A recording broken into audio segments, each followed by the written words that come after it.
In 1891, a production run of 30 vehicles came off the Partie and Levasseur assembly line in Paris. The firm could thus claim to be the first mass producer of cars in history, even if that same year Peugeot began to sell a few of its quadricycles. The vehicle exhibited here was manufactured 3 years later, but it's very similar. The engine is the one patented by Gottlieb Daimler in 1889, licensed by Partie and Levasseur, and manufactured in their factory. The front-mounted engine was connected to the transmission by a clutch and a 4-speed gearbox. Power transmission to the rear wheels used a central chain drive. In the brass case inside the bonnet, there are 2 paraffin burners, each equipped with an adjusting screw. Before cranking the engine, the driver had to light these and wait until they had heated the platinum element, which would spark the explosion in the cylinders. Next, the engine had to be energetically cranked using the handle located in front and connected to the crankshaft by a chain. The prospectus proudly announced that the engine starts instantaneously in only a few minutes. to find out more about this manufacturer, call up commentary number 202.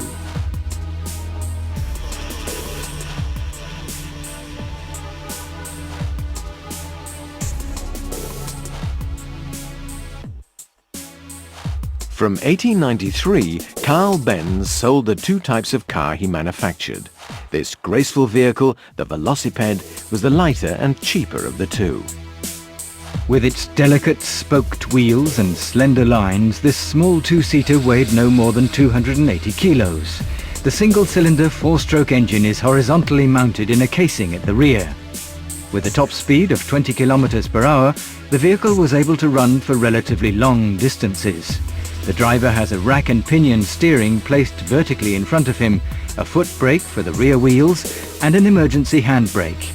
With its protective top and its beautiful Cyclops coach lamp, the Velo also offered a fairly comfortable ride.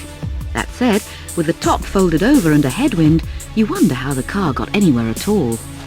Over the years, the engines became more powerful, increasing from 1.5 horsepower at 450 revs per minute to 3.5 horsepower and 800 revs per minute. The Velo was exported as far afield as South Africa, and 1,200 of them were manufactured during the 8-year production run. You can see 3 more models just alongside.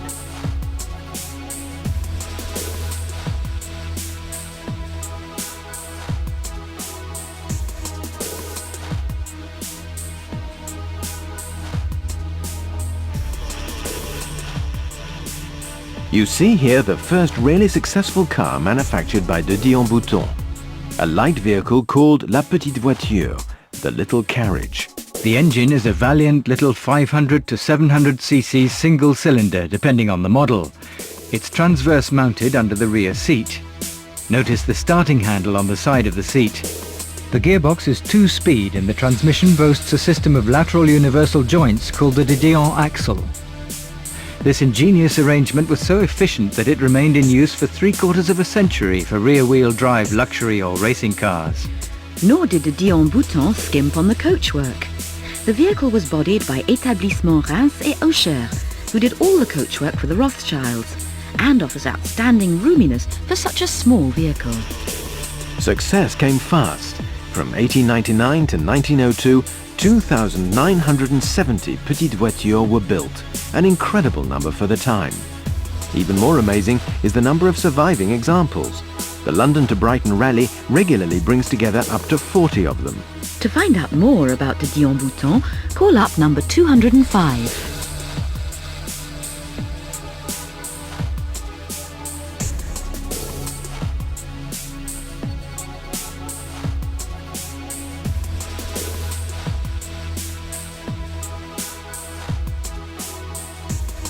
This 2-seater is an updated version of the celebrated Petite Voiture, which is exhibited just over the aisle.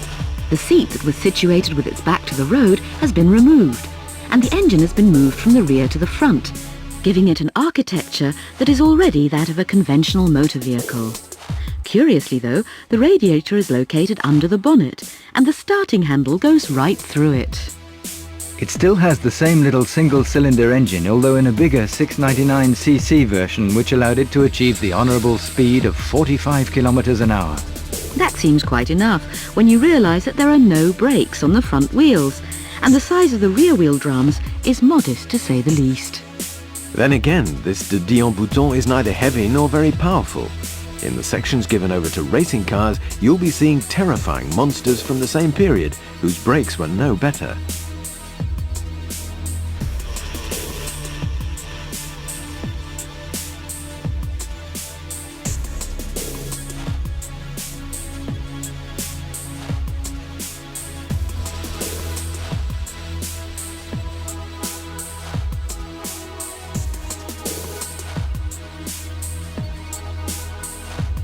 A steam machine can only be powered by steam. That's right.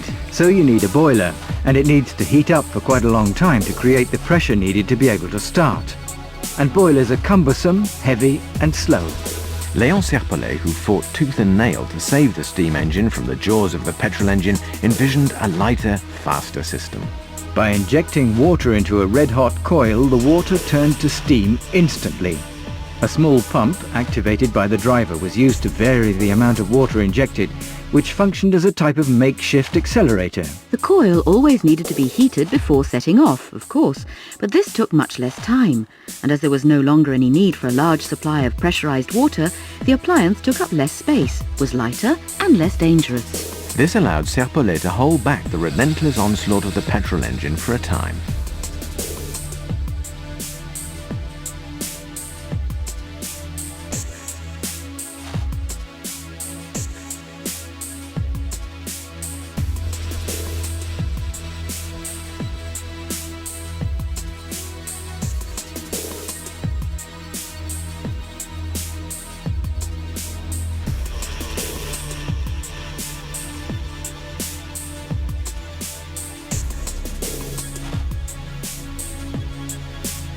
At the turn of the 20th century, encouraged by Emil Jelinek, Gottlieb Daimler created a car that can justly be considered to have launched the era of the mature motor car.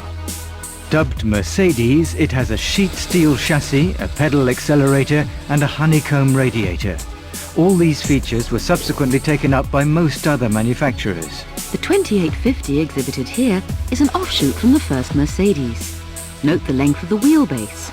The considerable distance between the front and rear wheels left more room for passengers. On the other hand, it made the car, which was also very heavy, difficult to handle.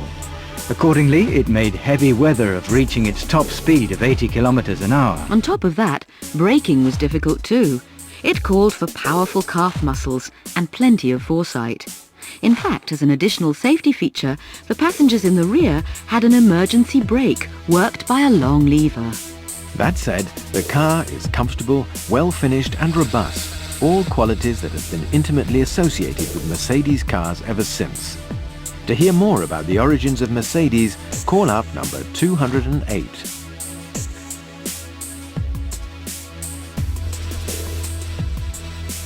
With its big 5-litre plus engine and coupe chauffeur bodywork manufactured by Kellner on a big Partie chassis, this is a chauffeur-driven car, even if the manufacturer also offered an even more powerful and luxurious model of the same period. The magnificent Kellner body is built entirely of wood. Notice on the side of the car at the level of the chauffeur's head, the speaking tube through which he got his orders. The chassis is also still made out of wood, simply metal shod. On the other hand, the fuel supply and ignition systems were innovative. The car is fitted with an automatic carburetor, for example. In other words, one that automatically adjusts the fuel-air ratio. Until then, the mixture had to be adjusted by the driver using a special lever. Starting is made easier on this model thanks to a system that reduces compression when cranking the engine. So the chauffeur needed to make less strenuous efforts when turning the starting handle. What's more, there was less chance of getting a broken wrist from the notorious engine kick. Despite all the progress, driving was still a complicated affair. In fact, the manufacturer used to offer a course lasting several days to teach people driving and general maintenance.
This prototype two-seater sports car is the result of the short-lived collaboration between the Alsace manufacturer Émile Matisse and Ettore Bugatti, who had just ended his contract with de Dietrich. The car was dubbed Hermes, from the name of the Greek god who protected travellers. The engine is huge, displacing 12 litres. It's a four-cylinder inline engine delivering 92 horsepower at 1,350 revs per minute. It has a so-called F-head design with the inlet valve in the cylinder head and the exhaust valve in the cylinder block, a 4-speed gearbox and a clutch with a single disc placed inside the engine flywheel. It said that it was capable of speeds of up to 135 kilometers per hour. The Hermes model was relatively successful among connoisseurs, but it was dogged by reliability problems. As Matisse wrote to Bugatti, "You will be aware of the serious problems we're having with the Hermes cars. In fact, not one single owner is satisfied, and almost every sale ends in a court case." the two partners separated, and Ettore Bugatti set up on his own. In July 1907, he brought out his first prototype, a license for which was purchased by the Deutz Company of Cologne, Germany.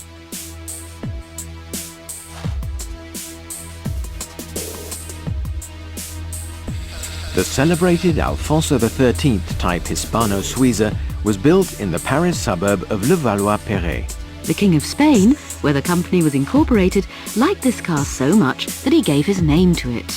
Even if it was sometimes bodied with comfortable closed coachwork, it was the sports configuration that suited it best. The reduced weight of this model meant a thrilling ride while offering satisfactory comfort levels. Besides the King of Spain, aviators seem to have had a soft spot for this car too. This one belonged to a flyer called Grand Seigne, who made the first night flight over Paris in 1911. Hispano-Suizas were already among the top performing and best built cars going. This one was found in a field as a complete wreck, but after it was restored, it took part in a rally where it clocked over 105 kilometers per hour.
This small torpedo was one of a kind, a prototype built in 1911 by Bugatti at his new Molsheim workshops in Alsace.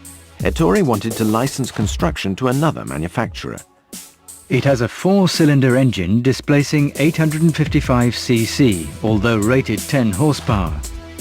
The same cylinder bore and stroke was used on the celebrated Citroën 5CV built a decade later.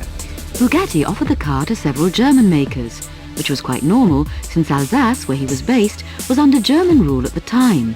But they all refused, and it finally found a taker in France, where it became the highly popular Bébé Peugeot, built between 1913 and 1916.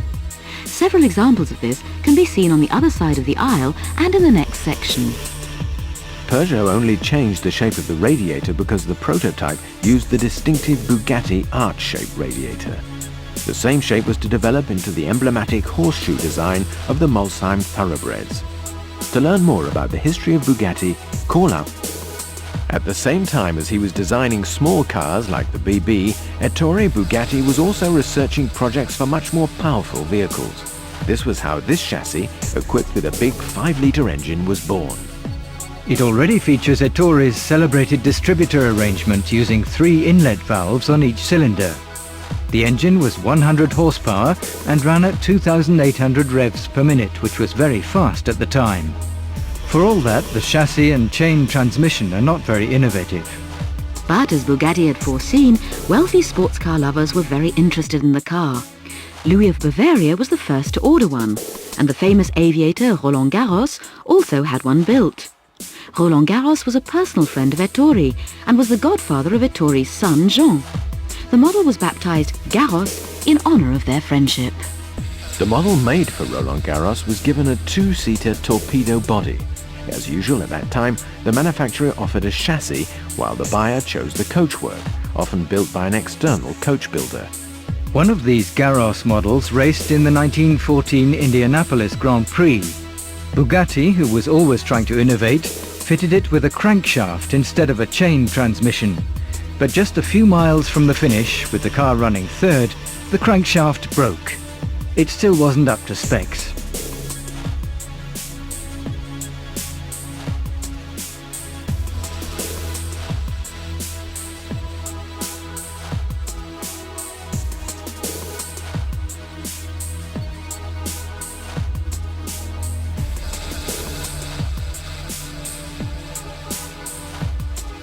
The racing successes of the Type 13 Bugattis, one of which you saw in the previous section, prompted car lovers to ask Ettore Bugatti to make more spacious versions of the small sports car, which is how the 17 came about.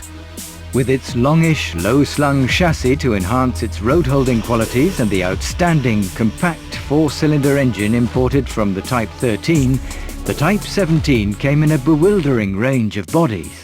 The chassis was best bodied with light, sporting torpedo coachwork, and the car you see here is a strikingly elegant example of this. Notice the rear of the so-called boat body.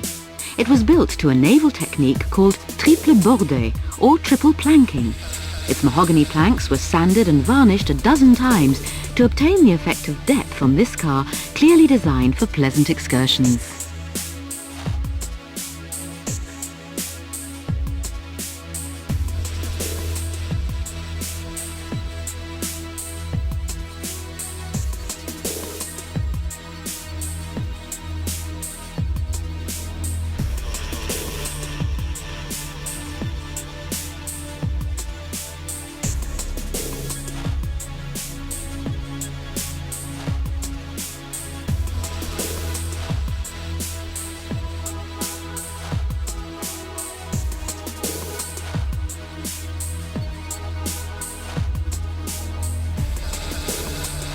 This seductive beauty was one of the greatest success stories for De Dion-Bouton and sold very well in the early 1920s. It doesn't offer anything particularly innovative in technical terms, but it's very well built, and it's a tribute to the reputation for robustness that the manufacturer derived from his success in the Peking-Paris race.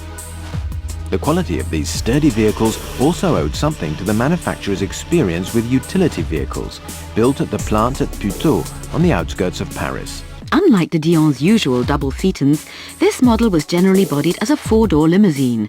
It was relatively spacious, despite its short wheelbase, and is not without charm. That said, as you can see yourself, the coachwork is fairly basic.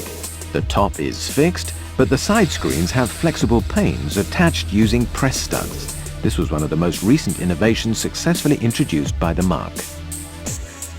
Amilcar was a manufacturer with a factory at Saint-Denis in the northeast suburbs of Paris. Its earliest models date from 1921. These were unpretentious, sturdy little cycle cars that sold well. On the strength of this success, the manufacturer began making sports cars derived from the cycle cars. The engine fitted to this racing voiturette boasts pressure lubrication and a Ricardo cylinder head that gave it considerable temperament. As it was not an expensive car, many car lovers purchased it and lined up at regional races, where they won many victories in their category. Amilcar then came along with an even more powerful sports model, the CGSS, where the second S means surbaissé, or low slung. There's one of these painted green right next to us. Talking about colours, when they took part in races, cars weren't allowed to be red or green, but had to be French racing blue, like all other French racing cars. In 1922, the racing rule book was rewritten and cylinder capacity was reduced from 3 litres to 2. At that point, Bugatti dropped the Type 28 to devote himself to a new car equipped with a 2-litre 8-cylinder engine mounted on a new chassis. This was the Type 30. The engine was also a new design, with its crankshaft running on 3 ball bearing races and an 88mm stroke. The steering box was fitted directly onto the engine itself. In the 1922 Grand Prix de France, Type 30s finished in 2nd, 3rd and 4th places. The first derivative cars were brought on the market in 1923. They were given beautiful coachwork, like the Torpedo shown here. They sold very well because they were comfortable, responsive and had excellent road-holding qualities.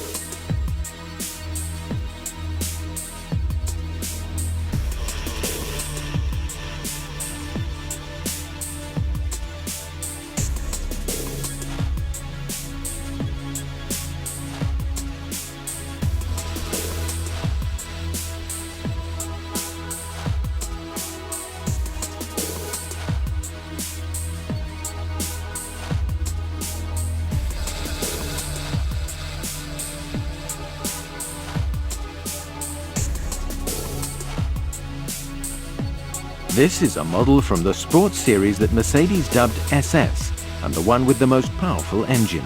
The 6-cylinder, 7-litre engine is equipped with a very powerful supercharger and develops over 230 brake horsepower. These cars were capable of top speeds in excess of 200 kilometers per hour. Above all, they won acclaim in the great hill climb races at Clausen or Davos, where they were able to show off every ounce of their power. The model shown is a shortened model, which explains the K for kurz, which means short in German, in its name. The model standing just alongside it is the normal length. That said, with its majestic front wings and running board boot, this 720 SSK was probably not a model that had been prepared for racing. On the other side of the aisle on your left, you may have seen another 720 SSK with more lightweight bodywork. If you want to know more about supercharger technology, call up number 217.